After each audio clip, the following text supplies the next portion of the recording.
What is up, fanatics, fan guy addicts? We are bringing you edition 7. I'm losing count. We're getting there. Of the Ultimate Fan Guy. Today, as every Friday, we're going to get into a little bit more extensive, in-depth, and detailed analysis of profitable and good DFS plays for daily fantasy this week. If you caught my quick pick episode yesterday, you would know that the Patriots were my complete defense to play this week in terms of lineups that are, we're playing Thursday to Monday. And obviously that went well. And I also was really high on Golden Tate. Those were my only two players I really commented on from that game. And those were actually the two highest scoring players of that game. So far this week, we're off to a pretty good start, and I'll say that my Thursday through Monday lineups are off to about as good a start as they can get. What we're going to focus on today is Sunday lineups, all day Sunday, I believe. Maybe, I don't know if it includes the primetime game or not. I'm just going to kind of go with what's in front of me. But we're going to go down the list and discuss each matchup, or at least the main ones, and kind of I'll give you my take as to whether or not I like people. And we're going to even pick one of my lineups together for the Engage 8. 100K prize pool. So we're going to start with quarterbacks. And I'm going to try to make this video a little bit more brief than usual just because I've talked to a few people who are like, man, nobody wants to sit there for an hour. But when you're talking about detailed fantasy analysis and people who really like fantasy football, yeah, they might sit there and listen to each matchup because, I mean, that's what's relevant in DFS. So I'm going to try to keep it brief, but, bear with me and we'll get there. And hopefully we'll give you some pretty good insight as to what's going on. So Patrick Mahomes, he is our top-rated quarterback on Draftkings this week. They are playing at home against Houston. Mahomes has been on a little bit of a slide lately for his standards. Hasn't been looking great. He is a very expensive quarterback this week. And while I think he does light up Houston at home, I also thought he was going to light up Indy last week, and he did. So for me, while I do like the matchup, and I will not be the one to tell you, if you have the budget, don't play Mahomes because this could be an easy 4 to 6 touchdown game for him. His price tag's a little steep. And so, his price tag's a little steep, but a great matchup for him. Lamar Jackson at home against Cincinnati. Kind of hit on this yesterday, so I'll kind of keep it brief about him today. I like Lamar Jackson against Cincinnati. Don't like his price tag of $6,900. I definitely think this could be a Mark Ingram day. So I think I'm personally having a little bit more stock in Ingram than Jackson this week, as I do think Baltimore should pull a little bit of a lead in this game, and they're just going to pound the rock once they do that. Excuse me. I'll get a little more detail about Ingram when I get to the running backs, but Jackson's a fine play this week. I mean, since he's 28th against the pass, they're at home. He could easily get some ground yards and a few touchdowns. But based on what his price tag is at $6,900, I think there's a couple equal or just as good or maybe even a little bit better values below him. Deshaun Watson at Kansas City. Another fine play. The KC-Houston game should be the highest scoring game of the week. Both defenses have shown signs that they can be pretty good at times. So this one's tough to call simply because you don't know which defense is going to show up. KC tends to be okay against the pass, and they get absolutely wrecked by the run, or at least that's what we've been seeing. That's how their defense has been acting the last few weeks at least, is they can't stop the run to save their lives, but they can definitely play the pass okay. So while I do think, again, Deshaun Watson's a fine play, I do not expect him to put up another 55-point week like he did last week. And, for $6,700, it's a fair price tag. Again, I wouldn't tell you anything negative about the matchup. It's okay. Matter of fact, you're going to notice a theme with quarterbacks this week where, for me, they all just kind of have okay matchups, like actually pretty good matchups, quite a few of them. So I tend to go for slightly cheaper on that end so that I can get some more expensive other players. Excuse me. Russell Wilson at Cleveland, $6,600. Wilson has been money this year. There's no arguing that. Cleveland is okay against the pass. They currently rank 8th. Wilson's been doing it with his legs. He's been throwing like just dimes. Again, I don't hate it. Like if you want to, I hate to be so ambiguous this week, but whenever I'm recapping just about every matchup, it's tough to not be a little ambiguous with whenever the matchups aren't bad. I mean, I don't hate Russell Wilson at Cleveland. He's not on my favorite list. The only guy that I think so far is on my favorite list is maybe either Jackson or Watson. I like a lot, but Wilson, I mean, it's fine. It's a good matchup. It's just not screaming at me. Russell Wilson's going to light up the Cleveland Browns in Cleveland, even though Cleveland is turning into be the poops that we thought they weren't going to be this year. So I mean, he's a fine play, but again, for 6,600, just a little high for what it's fine. He's fine. Kyler Murray is one of my favorite quarterback plays this week. He's playing against Atlanta at home. They throw a lot, and Atlanta really is bad against the pass. They're ranked 29th currently. Matter of fact, for me, the highest scoring game of this week in my brain is going to be Atlanta, Arizona. So my 2 favorite quarterbacks this week are the 2 quarterbacks in that game. We're about to get to the next one in the very next QB. So you got Kyler Murray for 6,500. In tangible terms, I can see where it's difficult taking him over guys like Russell Wilson and Deshaun Watson, who are just slightly more expensive than him, but haven't put up the production. I personally am actually not going to have Kyler Murray on a ton of lineups this week, simply because even though I do like him and I do think he has tremendous upside, if any week this is it. My problem with him is he hasn't scored more than 25 points yet this year. And his other 3 games were under 20. So it's tough for me to want to be like, oh, I'm going to spend a good significant portion of a budget on a guy who hasn't put up more than 25 all year. Even though it's a prime matchup, you won't catch me giving you any flack if you decide to play Murray. He is one of my favorite 4 plays this week. But I'm going to have him in a minimum of my lineups just because I kind of want to see more before I believe in him. So I think it's absolutely crazy that the next guy, Matt Ryan, who is my absolute favorite quarterback of this week, Matt Ryan, is cheaper. He's 6,400. He's playing against the worst pass defense in the league of Arizona. They can't stop anything. Now, the other interesting part of this is that Atlanta doesn't really run the ball well. Devonta Freeman and Ito Smith have not been spectacular. They don't run the ball well. Therefore, Atlanta throws the ball a lot. And they're going against the worst pass team in the league. Not to mention Matt Ryan is currently, I believe, a top 5. He might be number 5 right now in terms of fantasy. So he's a top 5 option for the year so far, playing against the worst pass defense. 6,400, I think, is a good value for him. And he's finding his way to be my quarterback. As you can see, bam, I just did it, on probably 50% of my lineups. So if Matt Ryan has a bad day, the fan guy is not going to have a great day.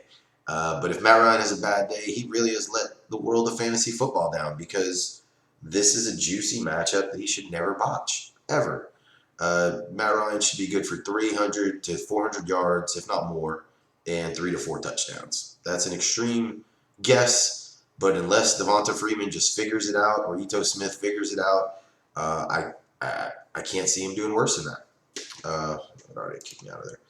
So we're going to go next is going to be Dak Prescott against the Jets in New York. A little bit of a deceiving, as I talked about Dak last week, thought he was overrated.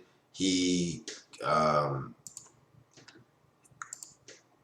had a pretty good game against Green Bay, 27 to 44, not great percentage-wise. Threw 3 picks, had 2 touchdowns, but he also had 463 yards, passer rating of 83.8. Very good fantasy day of 29 points. I don't hate Dak, man, this week as much as I did last week when he did better. But I will say that the Jets' defense is actually looking okay. They're not that bad. And Sam Darnold's back this week, so that could actually help Dak because they might have to throw the ball a little bit more. But don't sleep on the New York defense. They're really not a bad defense. And so Dak at 6,200, I think they're starting to price him a little more reasonably now, but I'm still not super sold on him overall. Goff at home against San Francisco. Uh, this is the one I'm most on the fence about. I actually have golf in a lot of my regular normal fantasy leagues. And I'm obviously starting him this week because I don't have a better option.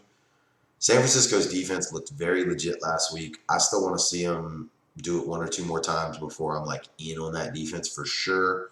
But they look pretty good. Thing about golf is he plays way better at home over the course of his career than he does on the road. So I don't think golf's the worst play here, actually. I think it could be a high scoring affair more than people think.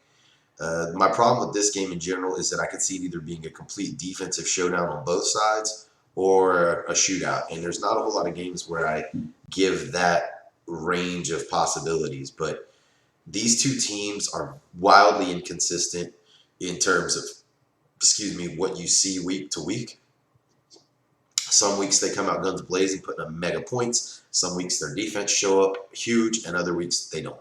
So I feel like the San Francisco LA Rams game has a huge range of possibilities and ways it could end up turning out. And therefore, I'm not taking golf in any DFS lineups. But, you know, he does play well at home, and I could see him putting up 25 or 30 points this week.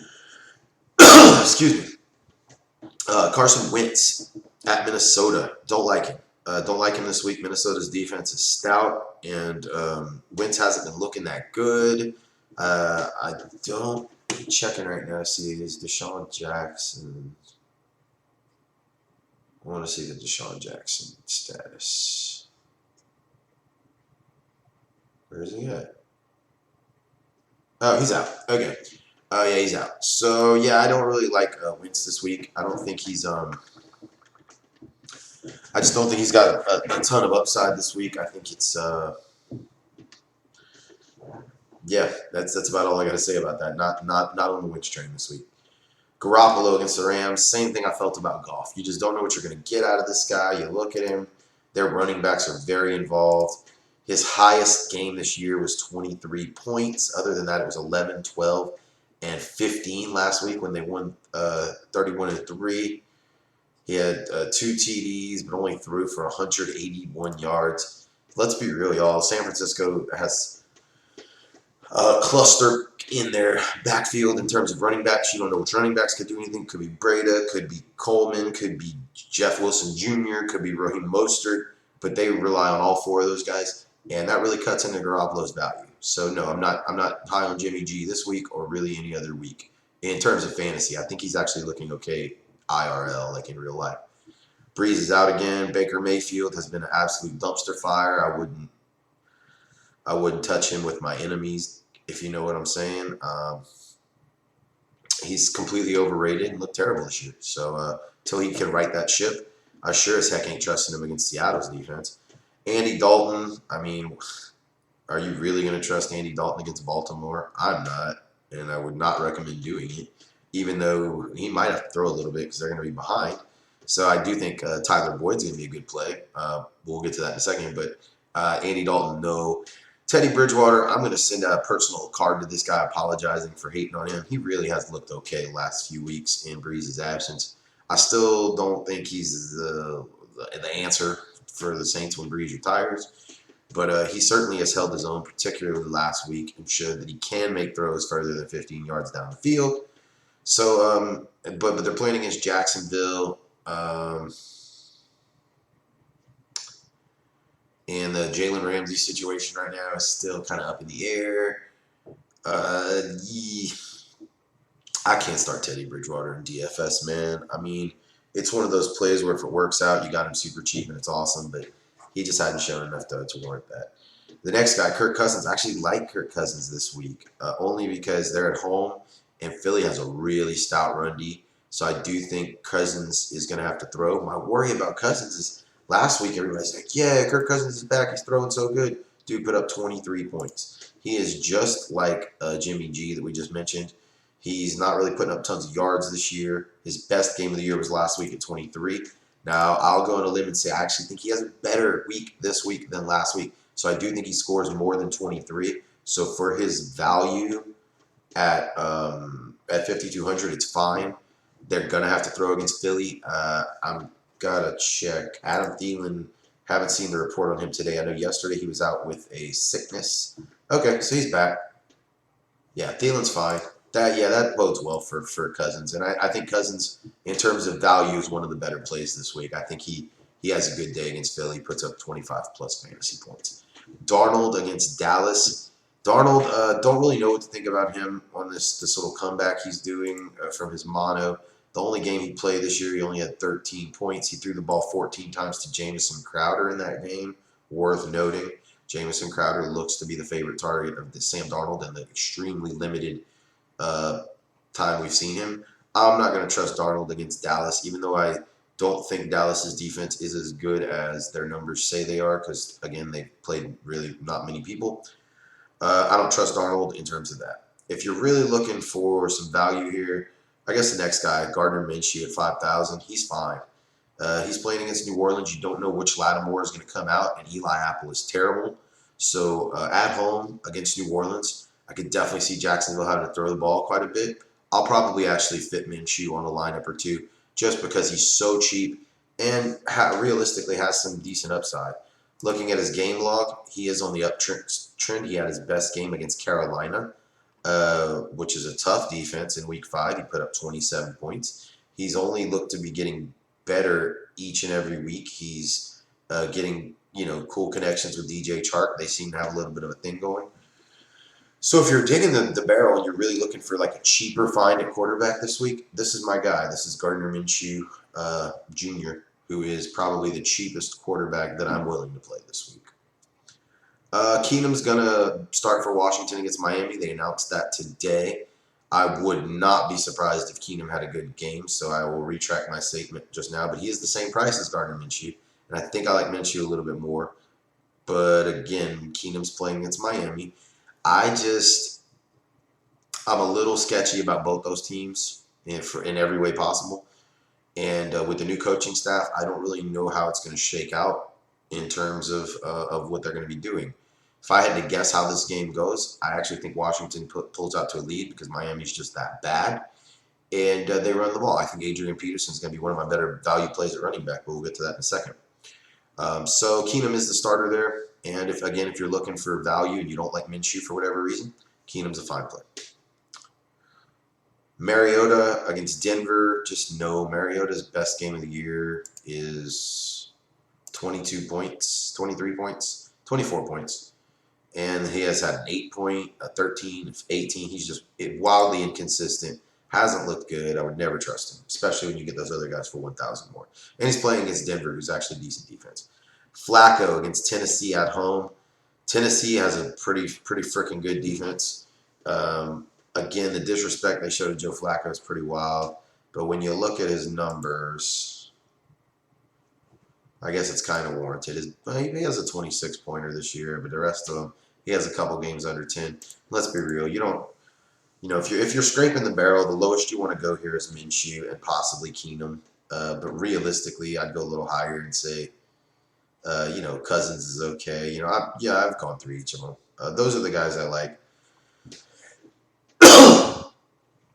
Not even sure who's quarterbacking for Miami this week. It looks like it's Fitzpatrick. He's 100 more than Rosen. But, oh, no, okay. New report in. Rosen's the starting quarterback there. Yeah, nah, I'm cool. I'm cool. I'm going to stay away from that. So that's what I think about quarterbacks. Obviously, my best plays of the week, Lamar Jackson, Deshaun Watson, Kyler Murray. Matt Ryan's number 1 for me. I also like Cousins, Minshew, and Keenum for their values. Moving on to running backs. So we got Ezekiel Elliott at the top of the list against the Jets. I think Zeke gets a good workload here. Obviously, McCaffrey is playing some other time because he's not listed here, so I'm guessing that game is either Monday or Sunday night or something. But Elliott's the number 1 quarterback listed here. I think he gets a ton of volume in this game against the Jets, but again, I don't sleep on the Jets' defense. And as we saw the last few weeks, people have kind of discovered that if you stop Zeke, you really stop a lot of the Cowboys' attack. So I'm not going to be surprised to see defenses, especially decent defenses and underrated defenses like the Jets, key in on him. So while I do like Zeke, and I would never tell you if you had $8,500 to spend on a guy, not to take Zeke. I just think he's priced way too high, considering some of the guys that I think are going to get close to the same production that are a little lower. Dalvin Cook against Philly. I don't know why they have him at 84. Maybe it's just because he's been the number 1 running back of the year behind McCaffrey, or number 2 overall. Cook obviously gets a ton of value. They're at home, but this Philly front is really nasty. And so I'm not expecting a ton from Dalvin Cook. He might get involved in the pass game, which does benefit, PPR scoring like this. So again, I mean, Cook's an okay play, but the matchup is not optimal for him. Alvin Kamara, I do like a lot this week, assuming his ankle's okay. It says he did not practice today. There's a couple of these situations that are really annoying me. As a matter of fact, the very next guy's in the same boat. Because I like them both. Kamara, if healthy, would be my number 1 running back play this week, but he's still very expensive at 8,000. Because he seems to be hurt, he probably won't get a full workload. It's these kind of games, though, that I tend to find him scoring 2 touchdowns in. So for superstitious value, I'll say I still like Kamara this week. The fact he did not practice today is a big deal, and it does lower his value, and in a lot of ways takes him off my playlist. The very next guy, David Johnson, 7,600. Same exact thing, man. He did practice today, and he said he'll be fine to play. But the coach said it's a game time decision. His backup, Chase Edmonds, has looked pretty good in limited work lately. So my worry with Johnson is even if he is healthy and ready to go, he doesn't get his full workhorse load like he normally gets. And therefore, for 7,600, it becomes a little bit of a risk for a running back that I think has been rock steady this year and realistically has a great matchup against Atlanta at home. Nick Chubb, Seattle versus Cleveland. I like Chubb. They seem to be giving him the rock a lot. He only scored 10 in his last game. It was his worst game of the year against San Francisco. It's pretty good defense. Seattle's also a pretty good defense. And Pete Carroll's a defensive-minded coach. So, in a situation like this, I actually think Pete Carroll does the right thing in this matchup and keys in on Chubb because Baker Mayfield has been an absolute dumpster fire, and I think Pete Carroll is going to force Baker to beat him with his arm because Baker hasn't shown the ability to do that yet. So I think they key in on Chubb, and while on paper it looks like a pretty good matchup, and I can see Chubb having a good day, he's an immensely talented guy. I'm going to give some credit to Pete Carroll's defense here and say that they take out Cleveland's primary weapon. They focus in on Chubb and force Baker to throw. Again, I assume too much. And NFL, once again, you should hire him as a defensive coordinator because apparently these guys aren't keying in on the only weapons offenses have. So I'm gonna say Pete Carroll's a good coach, and he's gonna have him looking for Chubb. Leonard Fournette at home against New Orleans. What I like about Fournette is the volume. New Orleans' defense is very good against the run. They have been for the last 2 years. They're currently ranked 4th this year. But Fournette has just been a volume master. He is getting so many carries. He's getting a lot of targets. His last 2 games are 30 and 27. He's playing against the Saints, who he's an LSU boy. There's always something to that.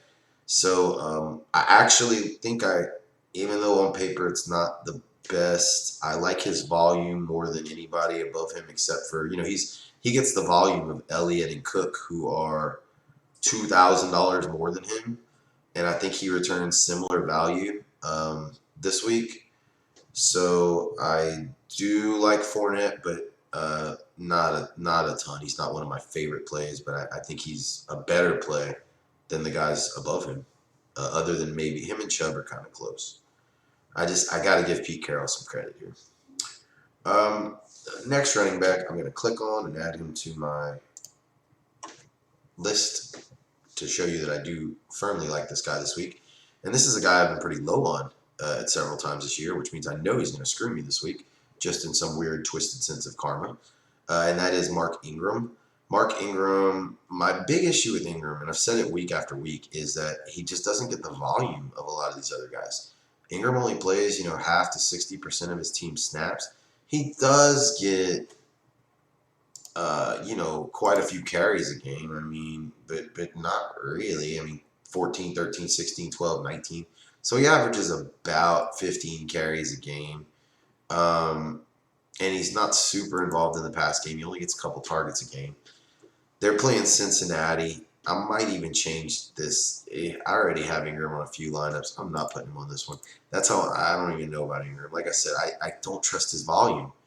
They run a lot of Justice Hill. They run a lot of Gus Edwards. And while I do think I do have Ingram just noted on, I think, the 3 or 4 lineups I've made so far. I think he's on every one of them. So when I don't include him on this one, it's not necessarily because I don't like him this week. I do think he has a ton of upside this week. It's just because I have so much stock in him elsewhere. So I might even make a play for Fournette this week in a second. I don't know.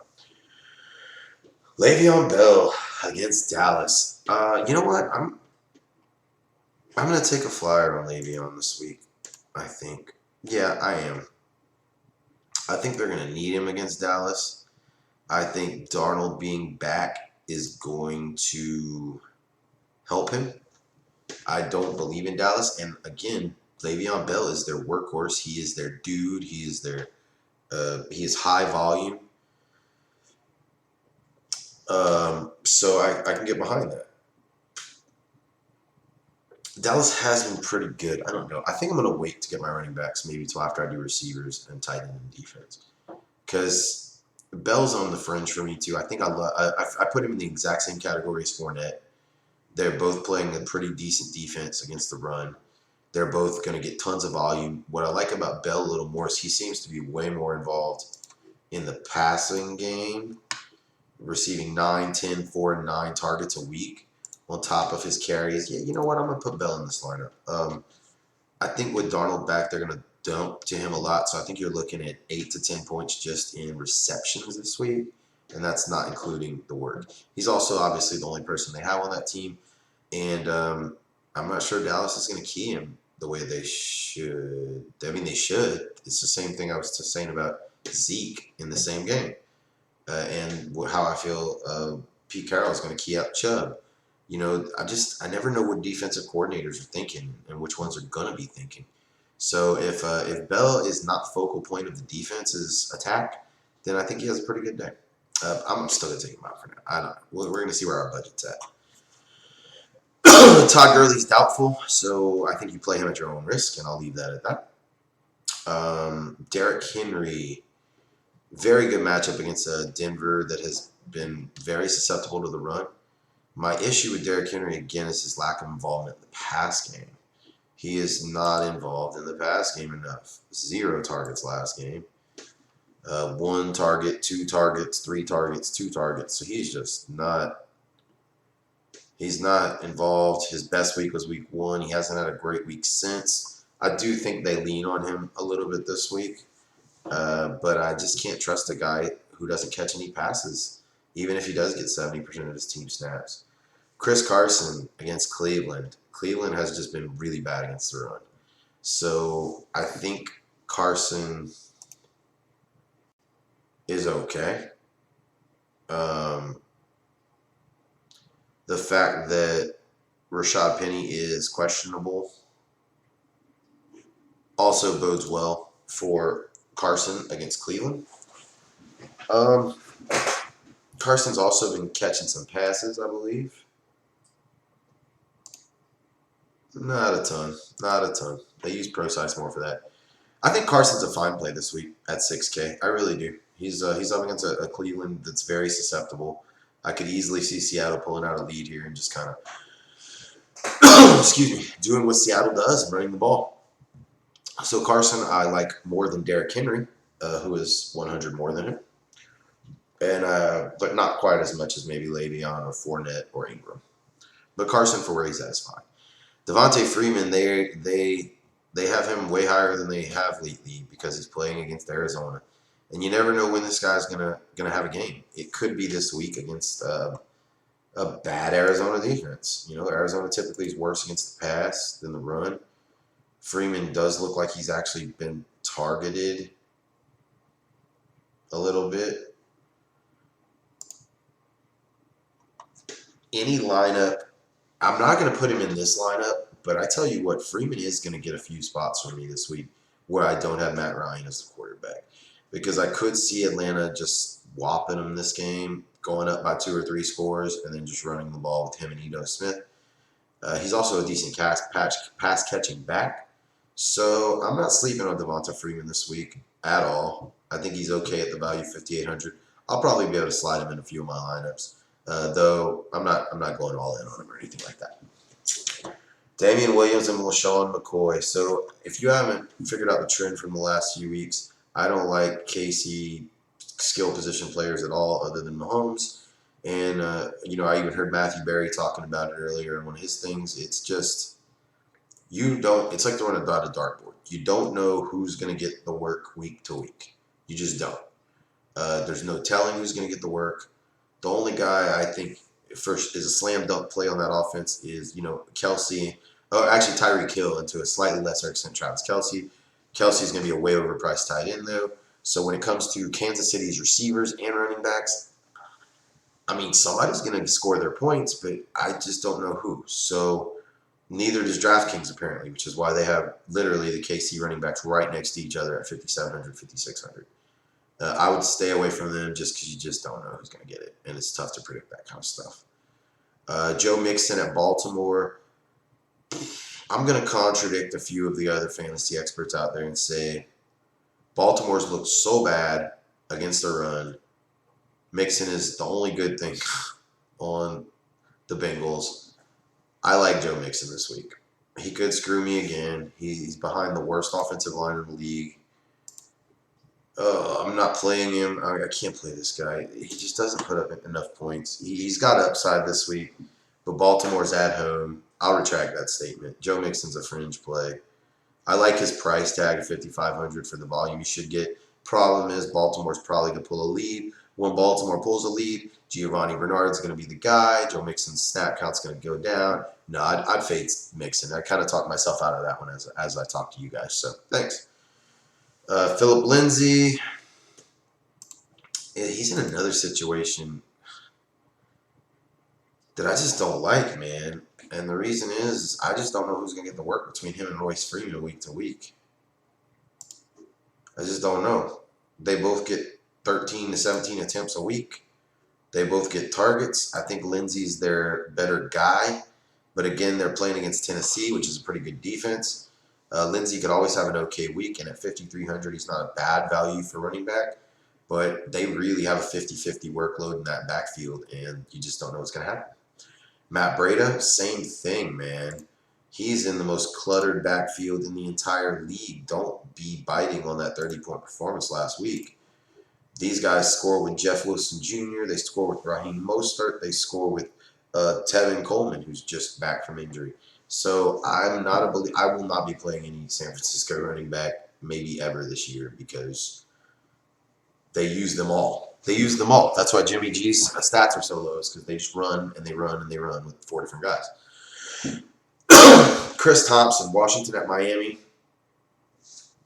I'm not fully sure why Thompson's above Peterson this week. I know he's a pass-catching back. I was high on him last week against the Patriots. He failed us. He was my value pick of the week last week. I don't really see why Washington's going to have to throw a ton against Miami. I feel like they're going to have a lead there. So I don't really understand why Thompson's 5,000 unless they made some announcement that he's like the team's starting back now or something, which they're not. So not really sure why they have him priced so high in a game that they really are going to beat the crap. They should beat the crap out of the Dolphins. Jordan Howard, I don't trust him against Minnesota. I'll just leave it at that. He's also has a very talented Miles Sanders right behind him in that depth chart. Though Philly has shown that they'll lean on the run if they get a lead. I just don't think they're going to get a big lead against Minnesota. I think it's going to be a close game. Another KC running back. We've already talked about that. There's another San Francisco running back. We already talked about that. Now we get to Chase Edmonds. This is why I am so upset at Arizona and the teams who won't just give us injury reports. Because if David Johnson is out this week and you wake up on Sunday morning and you see David Johnson's not playing, Chase Edmonds immediately becomes the biggest value of the whole freaking week. But as of right now, David Johnson looks like he wants to play. And what that's going to do is kind of cut into both of their values because you figure Johnson's not going to get his usual workload and Edmonds isn't going to get a full workload. So Edmonds is the guy I'd keep the closest eye on. Obviously, if Johnson doesn't go, he becomes a slam dunk play at 4,600, but we just don't know. Adrian Peterson.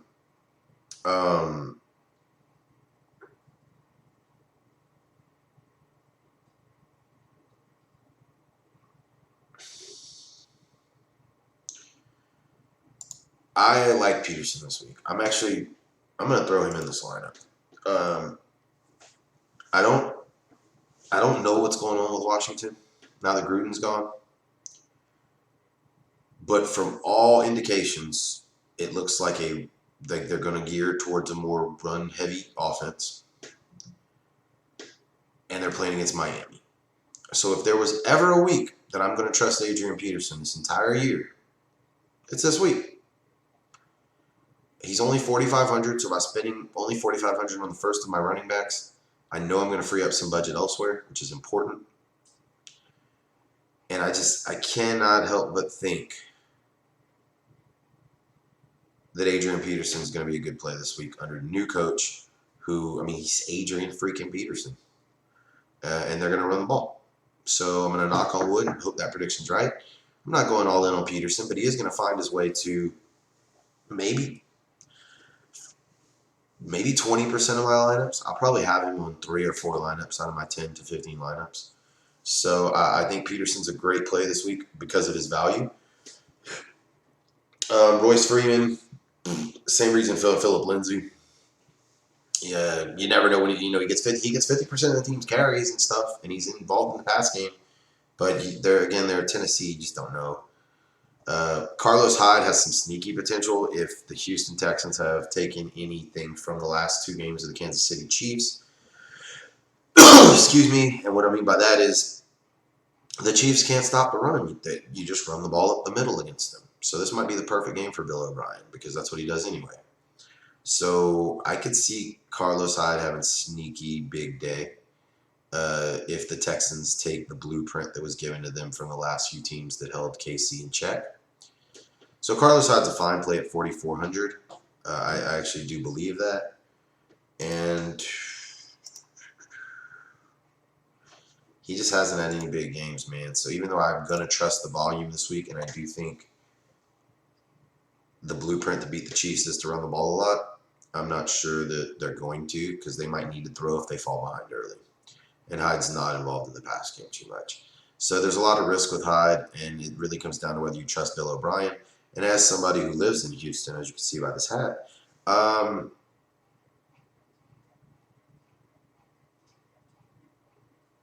most people don't trust Bill O'Brien's intelligence when it comes to running this team. So Hyde's a sneaky play, but not necessarily a great one. Kenyon Drake, same exact boat as Adrian Peterson, actually. If I'm not mistaken, Ballage is really hurt this week. He's going to be on a super limited snap count. Washington's not great against the run.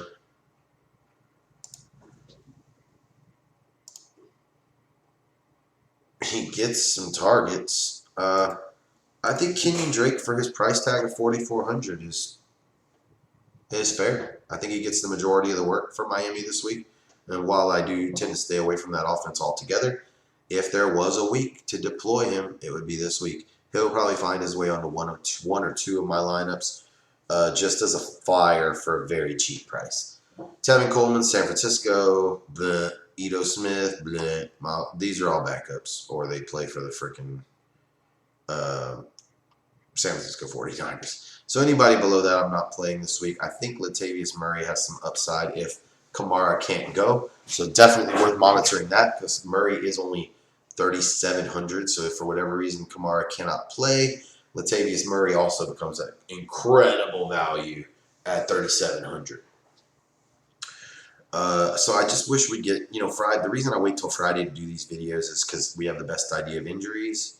But this week, I think we have a really poor idea. There's a lot of guys that are super questionable, but it looks like they're going to play, but kind of half-ass play. And that basically just cuts into everybody's value. So this week, really, really tough to call with that. But Murray's another one to keep an eye on Sunday morning. On to wide receivers. Julio against Arizona. How can you not like that? If Matt Ryan is my top quarterback, obviously I have some faith in Julio Jones this week. Atlanta should light up Arizona in every way possible. Not going to say anything more about that. Michael Thomas looked phenomenal last week with Bridgewater. Not sure if Jalen Ramsey. It's going to be a little ghetto. Sorry. Hold on.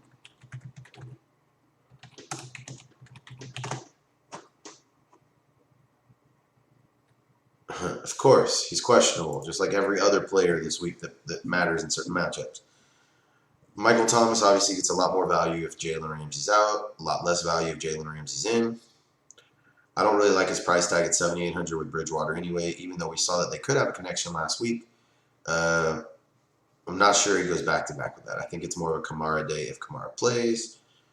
DeAndre Hopkins, I've been hyping this guy for weeks now, and he just keeps letting me down. He even let Will Fuller get 50 points last week.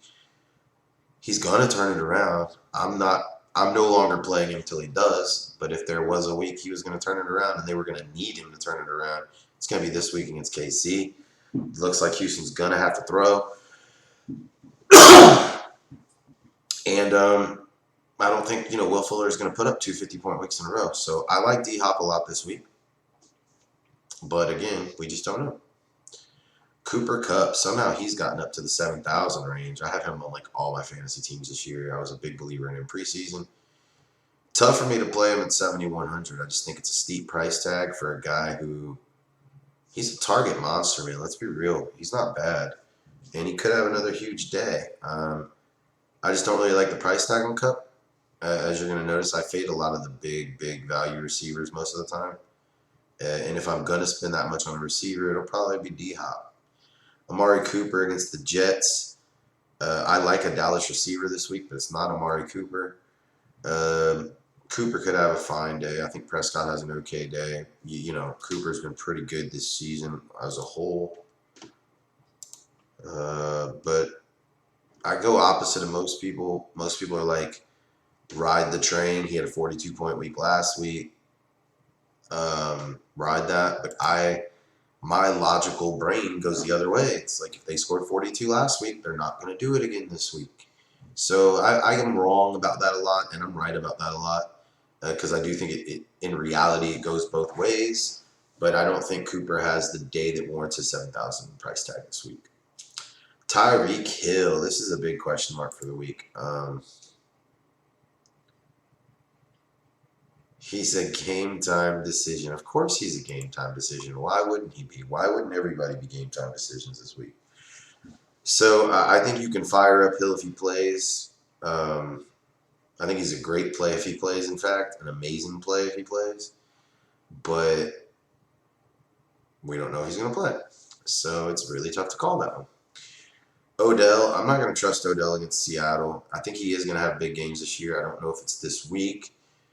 Until Baker Mayfield gets his shit together, I can't trust Odell or anybody in that offense not named Chubb. So I think Odell for the price tag of $6,800 is really taking a chance. Adam Thielen, I do like this week, almost enough to click on him right now. He looked like he had a good game last week. I do think Minnesota has to throw the ball this week. Stephon Diggs has been pissing everybody off. Thielen has been vocal but cool about it, which I think is keeping Cousins okay with him. So I think Cousins is going to be looking at Thielen a lot, and I think Thielen gets some work and gets the job done again this week. Not too crazy about his $6,700 price tag, admittedly, but I'll deal with it. Tyler Lockett against Cleveland. Tyler Lockett's been pretty good this year. He's gotten a lot of targets. He's the best receiver on that team. Cleveland is better against the pass than the run by a lot. So I don't think Tyler Lockett's a terrible play this week. He's kind of middle of the road for me. Tyler Boyd, on the other hand, I don't like playing all these expensive receivers, man. Frick. And Tyler Boyd just coming off a 30-pointer, man.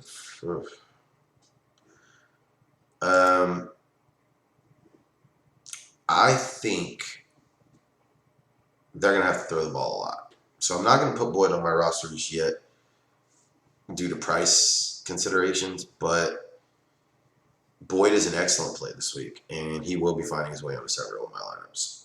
Marquise Brown, since he actually shuts down number one receivers really well, like really well. It's the only thing they do well, in fact. Excuse me. So I am not big on Marquise Brown this week. Sammy Watkins is doubtful, which I think bodes really well for Tyreek Hill if Tyreek Hill goes. But I'm not messing with anybody on that team other than Tyreek Hill this week. And I got to wait till Sunday to see how that shakes out. Next, Larry Fitzgerald. I like Fitz this week, 6,100, Arizona against Atlanta. I do like Fitz this week against that team in a game that I'm predicting to be a huge shootout. He's kind of cooled off since the beginning of the year. If there is a week he's going to get it back together, it will be this week in what I think is going to be an absolute barn burner of a shootout against Atlanta. Not putting him on my list just yet, but he might make the list. He might make this list. I like Larry Fitzgerald. He's one of my favorite plays this week in that game. Will Fuller. My thoughts on Will Fuller are this. He put up 50 points last week. I don't think they're going to risk pissing off DeAndre Hopkins again. Fuller has now established himself as a weapon, which means defenses are going to have to keep him a little more honest and not double up D-Hop so much. So I'm not playing Will Fuller this week simply because I should have played him last week. And I don't think he repeats that at all. McLaurin against Miami, I think there's some sneaky potential here. I can see him possibly making a few of my lists, a few of my rosters this week. But because I have Peterson in this one, I'm not going to double up running back wide receiver. So even though I do like Terry McLaurin, and I do think his 6,000 price tag is a little high for a rookie, they're playing Miami, and no Minka Fitzpatrick from Miami, so it's McLaurin has an absolutely fine matchup this week. Robinson's a KC receiver. We already talked about that. It's like throwing a dart at a board. You don't know who's going to get the work. Diggs has been just not handling the situation right in Minnesota, so he only got 4 targets last week. He was kind of the squeaky wheel, but he didn't get the grease because he was kind of just a tool about it. And I don't think that's going to necessarily change this week. Alshon against Minnesota. He's going to probably get shadowed by Xavier Rhodes.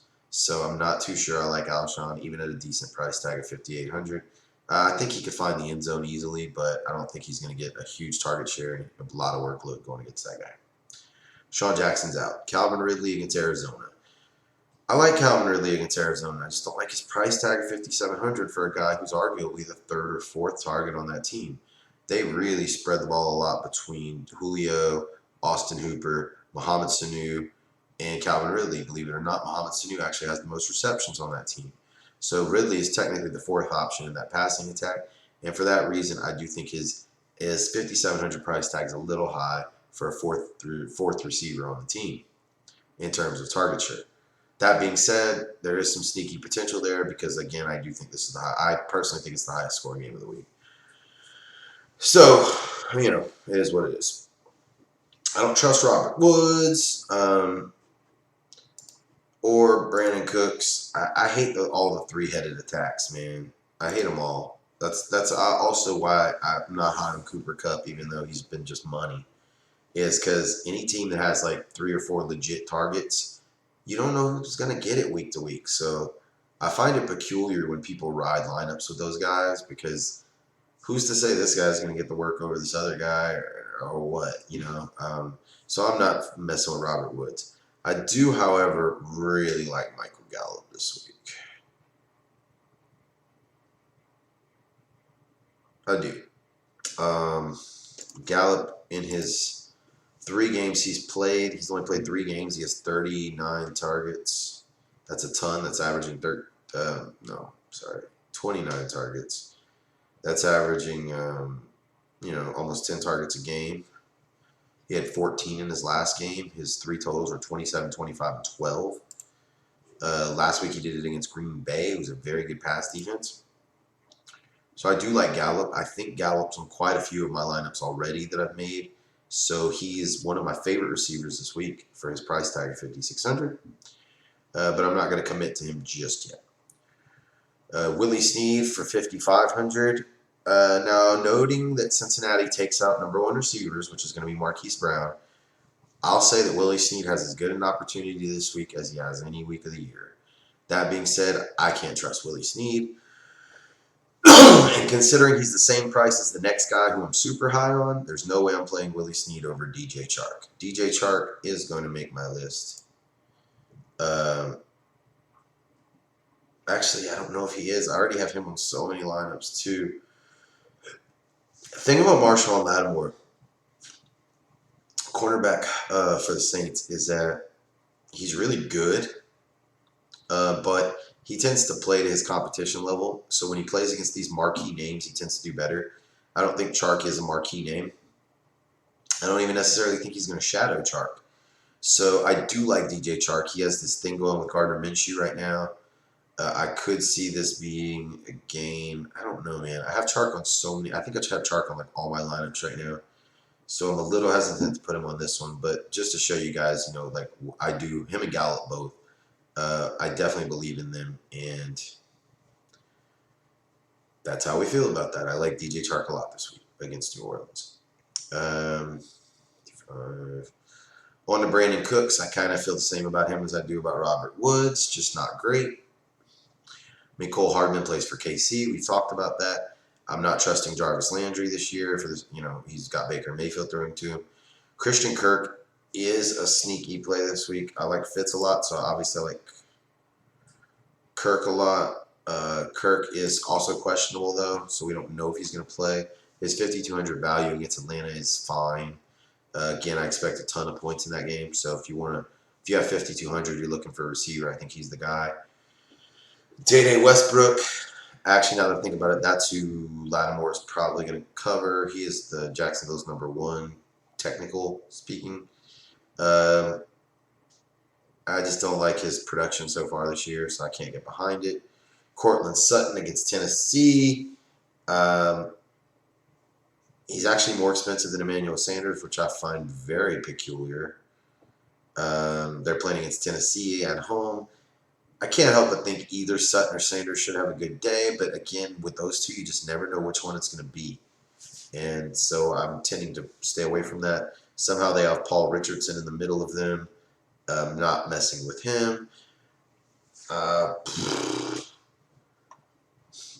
trying to see if there's anybody down here I'd play. I guess I'd consider maybe a Devontae Parker at 4,200 if I was really scraping the barrel. He's playable. Alden Tate with John Ross out could be a good play for Cincinnati at 4,500. But realistically, Sutton or Sanders. I'd probably go Sanders just because he's cheaper at 4,800.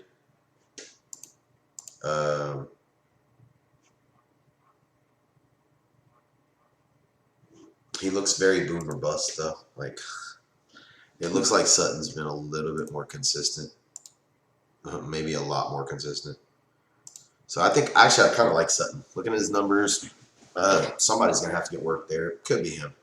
So I'm going to wait and see how much money I have to fill in the last receiver spot before I make my determination on that. But we've covered the bulk of our receivers.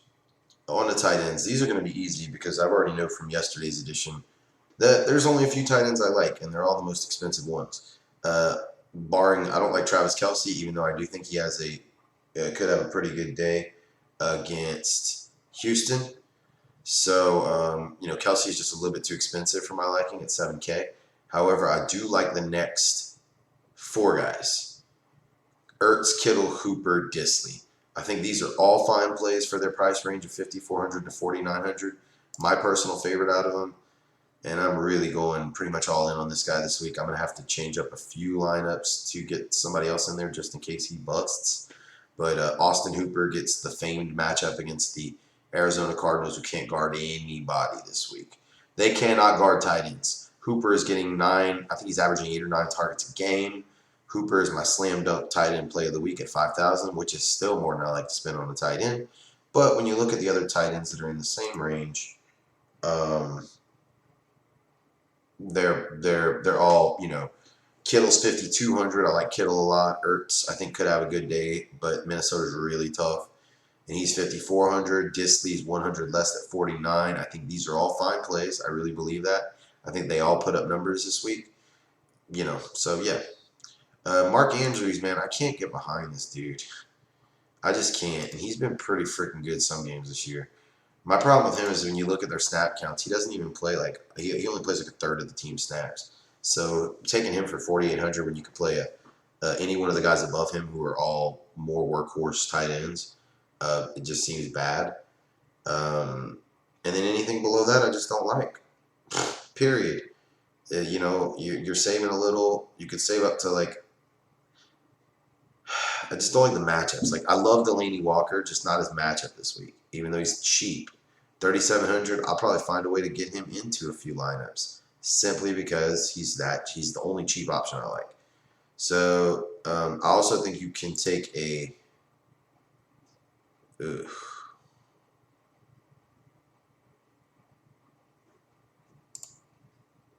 You can kind of no. I ain't messing with him. I was thinking maybe Akins for Houston, but no. So yeah, I'm only sticking to those. This literally the number 2, 3, 4, and 5 tight ends on DraftKings this week. I don't think I might get a Delaney Walker in there for if I need a lineup with a really cheap tight end, but I would stick to that tier, the 2nd through 5th tier of tight ends this week, because there's no really cheap good values. Moving on to defense, our final chapter. Obviously, I like the Patriots at 4,000 this week from Thursday. They were on all my Thursday lineups. Cha-ching. Now that we can't really pick them, what are we looking at? Well, Cowboys at Jets. One thing about me in defense is I like home teams at defense. I don't like picking a whole lot of road defenses. And Dallas is only averaging 6.2 fantasy points per game this year. Darnold's coming back. I think Darnold's a way more better game manager than the guy they've been having. So I definitely think Dallas' defense way overrated this week. I do like Baltimore's defense against Cincy, but worth noting they're only scoring 4.2 points a game this year. So also not very good. Not big on the Seahawks. I mean, the Seahawks are fine at 3,400, I guess, but they're on the road. I really do only play home defenses now that I really think about it, unless it's just a brilliant matchup. You could take a flyer on the Washington Redskins against Miami. But they're also playing in Miami.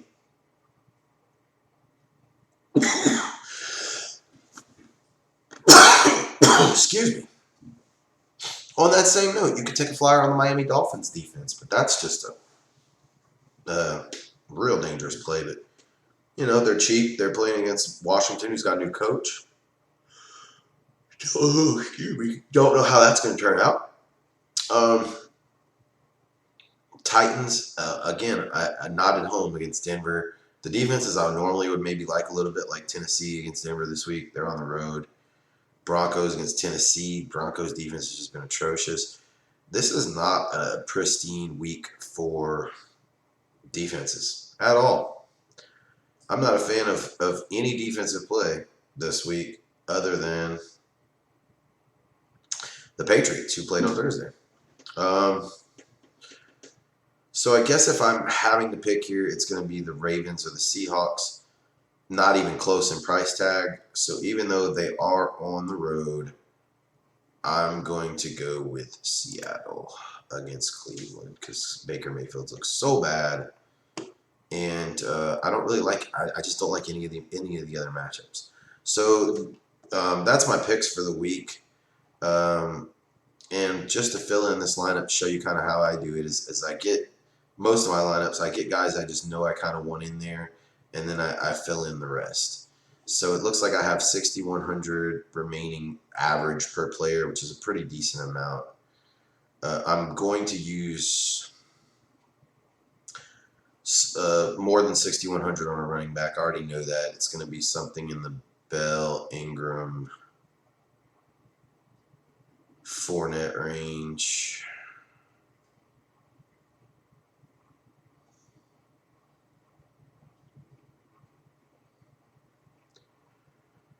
I'm going to go Ingram.